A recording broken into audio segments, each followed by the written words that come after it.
मेरा नाम प्रिया है। मैं लखनऊ से हूँ। मेरा एक बड़ा भाई था।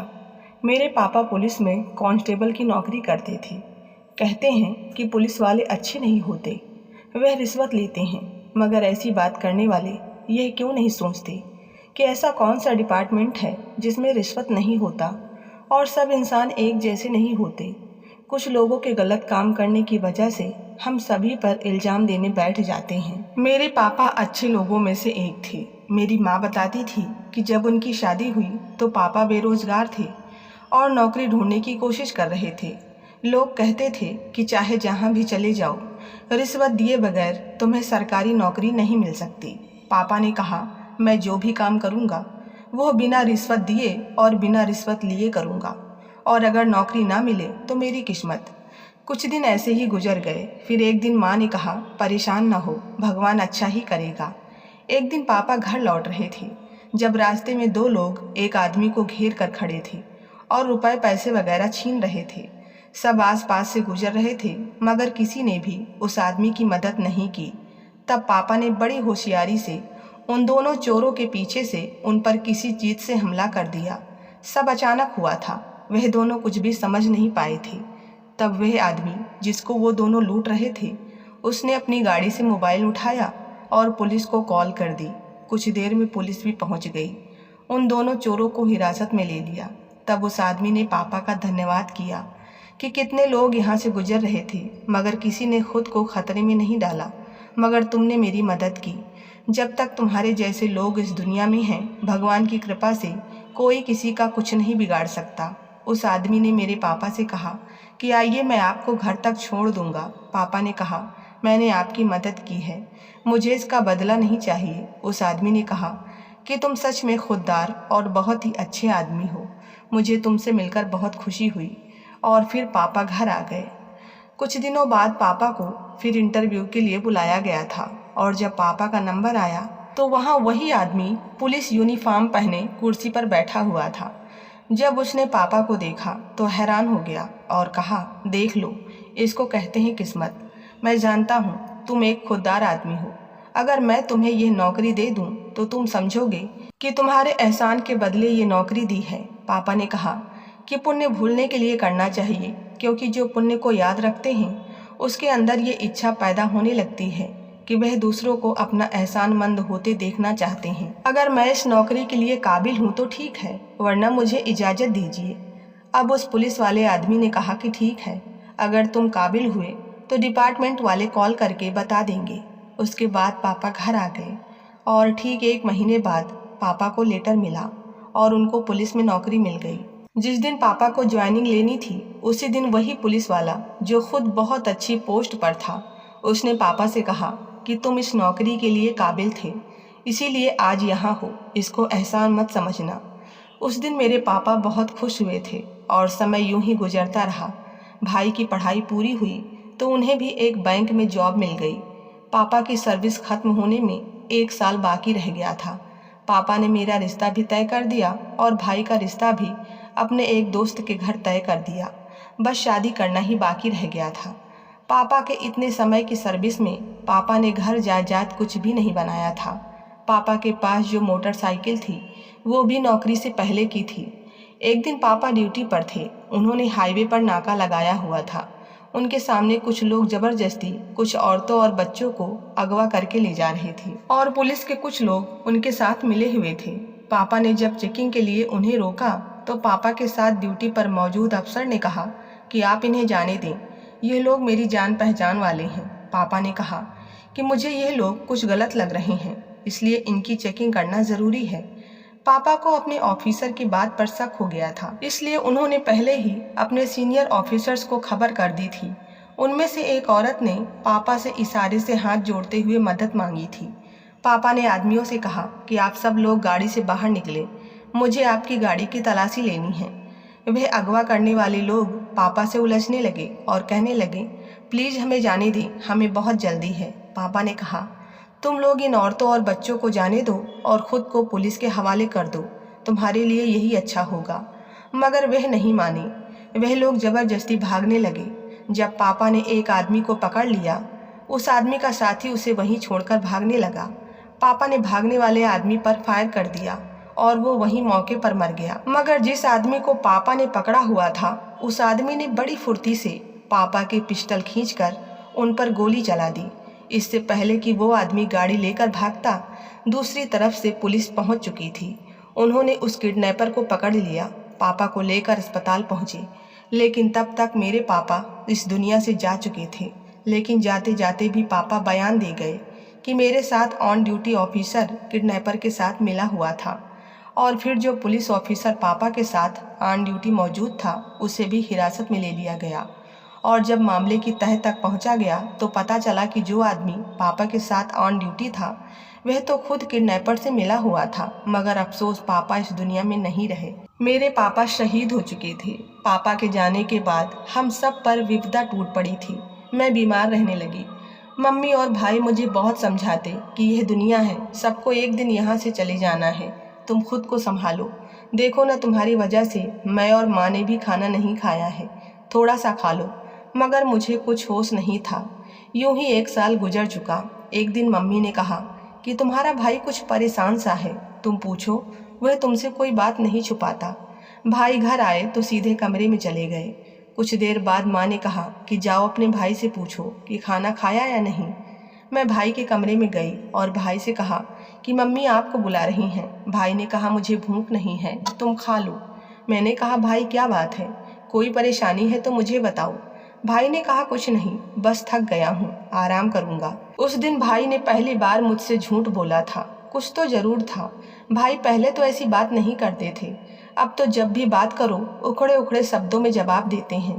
फिर एक दिन भाई को कहीं पार्टी में जाना था। भाई ने मुझसे कहा कि प्रिया, मेरे नए वाले कपड़े प्रेस कर देना, लेकिन मुझे याद नहीं रहा। मैं और कामों में बिजी रही। जब भाई घर आए और कहा कि मेरे कपड़े मेरे कमरे में रख दो, तब मैं किचन में थी। मुझे आवाज़ सुनाई नहीं दी और भाई ने जब बाहर आकर देखा तो कपड़े नहीं रखे थे। मैं खाना बना रही थी। भाई इतने गुस्से में आकर बोले, बहरी हो गई हो क्या, आवाज़ सुनाई नहीं देती? कब से आवाज़ दे रहा हूँ, मेरे कपड़े कहाँ हैं? मैंने कहा भाई वह तो मुझे याद नहीं रहा, कपड़े प्रेस करना भूल गई थी। भाई ने कहा बाकी सब काम तो याद है। भाई गुस्से से बोलते हुए घर से बाहर निकल गया। मैंने माँ से कहा भाई को क्या हुआ है, क्यों इतने नाराज रहने लगे हैं? माँ ने कहा कुछ नहीं, वैसे ही अपने काम की वजह से परेशान होगा, तुम टेंशन मत लो, घर आएगा तो मैं खुद बात करूँगी। पापा के जाने के बाद घर में बहुत अजीब सा माहौल हो गया था। भाई बात बात पर मुझसे और माँ से उलझ पड़ते। हालांकि पहले तो भाई ऐसे नहीं थे। ना जाने हमारे परिवार को किसकी नज़र लग गई थी कि हमारे घर की खुशियाँ हमसे रूठ गई थी। आज माँ को बहुत तेज़ बुखार था तो मैं खुद माँ को लेकर डॉक्टर के पास गई। मैंने भाई को कॉल लगाया, उन्हें बताया कि माँ को डॉक्टर के पास लेकर आई हूँ, आप आ जाएं। तो भाई कहने लगे मैं बिजी हूँ, तुम माँ को लेकर घर चली जाओ। भाई से बात करते समय मुझे किसी और की भी आवाज़ आई थी, जिसे पहचानने में मुझे देर नहीं लगी, और वह आवाज़ मेरी मामी की थी। मामा मामी ने पापा के जाने के बाद भी कभी आकर हमारी खबर नहीं ली थी, बल्कि एक दिन हमारे घर आकर मामा और मामी ने मम्मी से 2 लाख मांगे थे। माँ ने कहा कि इतने पैसे हमारे पास कहाँ से आएंगे? तो मामा कहने लगे क्यों, तुम्हारे पति तो पुलिस में थे और पुलिस वालों को तो ऊपर की कमाई बहुत अच्छी आ जाती है। माँ ने कहा बस बहुत हुआ, आप अच्छी तरह जानते हैं कि उन्होंने कभी हराम का 1 पैसा नहीं कमाया, और आप क्या जाने हलाल और हराम में क्या अंतर होता है। आपको तो बस पैसों से मतलब है। आपने तो खुद सारी ज़िंदगी पत्नी के आगे पीछे घूमने में गुजार दी और दूसरों को धोखा देने में गुजार दी। मामा हमें भला बुरा कहते हुए चले गए और तब से मामा ने हमारे घर आना ही छोड़ दिया, और आज भाई उन्हीं के घर बैठा हुआ था। मुझे विश्वास नहीं आ रहा था। कुछ दिनों में माँ की तबीयत थोड़ी ठीक हुई तो भाई ने एक दिन आकर कह दिया कि मैं मामी की भतीजी रागिनी के साथ शादी करना चाहता हूँ, मैं उसे पसंद करने लगा हूँ। माँ ने कहा तुम्हारा रिश्ता तुम्हारे पापा ने अपने दोस्त की बेटी से तय कर दिया था और तुम्हें बता भी दिया था, और उस समय तुम राजी भी थे। अब कैसे अपने बाप की बात को झुठलाने लगे हो? मैं तुम्हें बिल्कुल भी इजाज़त नहीं दूंगी। मगर मेरे भाई ने साफ कह दिया कि मुझे मामी की भतीजी रागिनी से ही शादी करनी है। भाई की बातें सुनकर मैं और माँ परेशान थे। उधर पापा ने भाई का जहाँ रिश्ता तय किया था, वह लोग बार बार शादी का जोर डाल रहे थे, लेकिन मम्मी उन्हें क्या जवाब देती, और एक दिन तो हद ही हो गई जब वे लोग घर आ गए। मम्मी के पास कोई चारा नहीं था। उन्होंने साफ साफ बता दिया कि मेरा बेटा तुम्हारी बेटी से अब शादी नहीं कर सकता, वो किसी और को पसंद करने लगा है। यह सुनकर वे लोग बहुत दुखी हुए। भाई ने अपनी मर्जी से मामी की भतीजी रागनी से शादी कर ली। रागनी बहुत ही तेज तर्रार और बहुत ही चालाक लड़की थी। भाई के सामने तो बहुत ही धीरे और प्यार से बात करती, मगर जैसे ही भाई घर से चले जाते तो भाभी का व्यवहार मेरी माँ के साथ बहुत ही अजीब हो जाता। मगर मैंने जो बात नोट की थी वो बड़ी अजीब थी। मेरी माँ रोज रात को भाई के कमरे के बाहर खड़े होकर अंदर झांकती थी। मुझे माँ की ये हरकत बहुत बुरी लगती थी। जो भी हुआ हमें उसे स्वीकार कर लेना चाहिए और भाई भाभी की पर्सनल लाइफ में हमें दखल नहीं देना चाहिए था। मैं माँ से पूछती तो वह मुझे कुछ न बताती। मेरी माँ हर समय मुझे अपने साथ रखती, अपनी आंखों से ओझल नहीं होने देती। जरा भी इधर उधर हो जाती तो माँ परेशान हो जाती। माँ फ़ोन करके अब अपनी सहेली यानी सुनीता मासी को अपने पास बुलाने की जिद करती थी। उनके बेटे के साथ ही पापा ने मेरा रिश्ता तय किया था। माँ अपनी सहेली से कहती कि सुनीता अब तुम आ जाओ और अपनी अमानत को अपने साथ ले जाओ। मेरी ज़िंदगी का कोई भरोसा नहीं और पता नहीं मेरे बाद यह लोग मेरी बच्ची के साथ क्या करेंगे। सुनीता मासी ने विश्वास दिलाया था कि मैं जल्दी ही इंडिया आ रही हूँ और सब कुछ ठीक हो जाएगा, तुम बिल्कुल भी चिंता मत करो। माँ की यह बेचैनी देखकर मैं बहुत हैरान होती थी। अचानक माँ की तबीयत बहुत ख़राब रहने लगी और उन्हें मेरी शादी की चिंता और भी तेज़ी से सताने लगी। लेकिन समय ने उन्हें इतना अवसर ही नहीं दिया। लेकिन मरने से पहले वह मुझसे कह कर गई कि अपनी भाभी से दूर रहना और रात को कमरा लॉक करके सोना और अपनी भाभी को कमरे के अंदर बिल्कुल भी आने मत देना। जब तक कि तुम्हारी सास नहीं आ जाती तुम्हें बहुत सावधान रहना है। और मैं ऐसा ही करती। अभी माँ को गुजरे 1 महीना भी नहीं हुआ था जब एक दिन अचानक भाभी दर्द से चिल्लाने लगी। मैं गलती से दरवाज़ा खोलकर भाभी के कमरे में चली गई, लेकिन फिर मेरे पैरों तले से ज़मीन निकल गई, क्योंकि मेरे अंदर जाते ही भाभी ने दरवाज़ा बंद कर दिया और बड़ी अजीब आवाज़ में कुछ पढ़ कर मेरे ऊपर फूंकना शुरू कर दिया। मैं दरवाज़ा खोलकर बाहर की तरफ भागी ही थी कि अचानक मैं अपनी मासी से टकरा गई। मासी के साथ एक बूढ़ी औरत भी थी। उसने कहा, घबराओ नहीं, अब मैं आ गई हूँ। उस बूढ़ी औरत ने भी कुछ पढ़ना शुरू कर दिया। तभी भाभी अजीब सी आवाज़ में कहने लगी, बूढ़ी औरत क्यों मेरे हाथों मरना चाहती है, चली जाए यहाँ से। और प्रिया तेरी शादी तो मैं अपने भाई से ही करवा कर रहूँगी। हमारी किस्मत अच्छी थी कि उस समय भाई भी घर आ गए थे। भाई अब सब कुछ जान चुके थे। वह बूढ़ी औरत उसने एक गोल घेरा बनाया और मुझे, मासी और भाई को एक एक ताबीज पकड़ा दिया और ऊंची आवाज़ में कुछ पढ़ने लगी। भाभी अभी भी अजीब आवाज़ में उस औरत से कहने लगी, मुझे छोड़ दो, मेरा कोई दोष नहीं है। मुझे मेरी बुआ ने जो कहा था मैंने वही किया है। मगर वह बूढ़ी औरत कुछ पढ़ कर मेरी भाभी पर फूंकती जा रही थी और कहने लगी, प्रिया की माँ को मारने वाली यही औरत है, उन्हें कोई बीमारी नहीं थी, इस लड़की ने ही ताबीज़ों के जरिए उनकी जान ली है। अचानक भाभी रोती हुई भाई के कदमों में बैठ गई और हर बात बताने लगी। असल में मेरी मामी पूरे ख़ानदान में जादूगरनी से मशहूर थी। उन्होंने जादू टोना के जरिए मेरे भाई को अपने बस में किया और फिर अपनी भतीजी से शादी करवा दी। मेरी भाभी रोज़ रात को कमरे में एक ताबीज़ जलाती थी ताकि मेरा भाई उनकी मुट्ठी में रहे और इस घर पर सिर्फ मेरी भाभी की हुकूमत हो।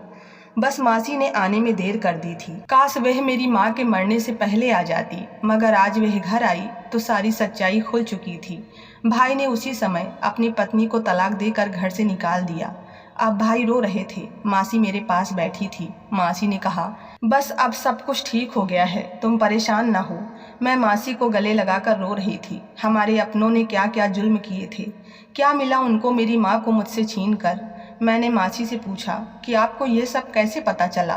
तब मासी ने बताया कि तुम्हारी माँ ये हकीकत जान गई थी, उसने मुझे फ़ोन करके यहाँ बुलाया था, मगर टिकट देर से मिलने की वजह से मैं समय पर पहुँच ना सकी। भाई अभी तक रो रहा था, मगर अब समय गुजर चुका था। इन सब में भाई का भी दोष नहीं था। यह जादू इंसान को उसके बस में नहीं रहने देता। इंसान वही करता है जो जादू टोने वाले कहते हैं। भाई ने मुझसे माफ़ी मांग ली। मैंने भी भाई को माफ़ कर दिया, क्योंकि भाई तो निर्दोष थे, उनका कोई दोष नहीं था। हमें तबाह करने वाले तो मेरी मामी और उनकी भतीजी थी। और फिर कुछ समय बाद रागनी का एक एक्सीडेंट हुआ और वह मौके पर ही मर गई। रागनी के गम में मामी पागल हो चुकी थी और मामा का कारोबार भी डूब गया था। ऐसा लगता है जैसे कल की ही बात हो।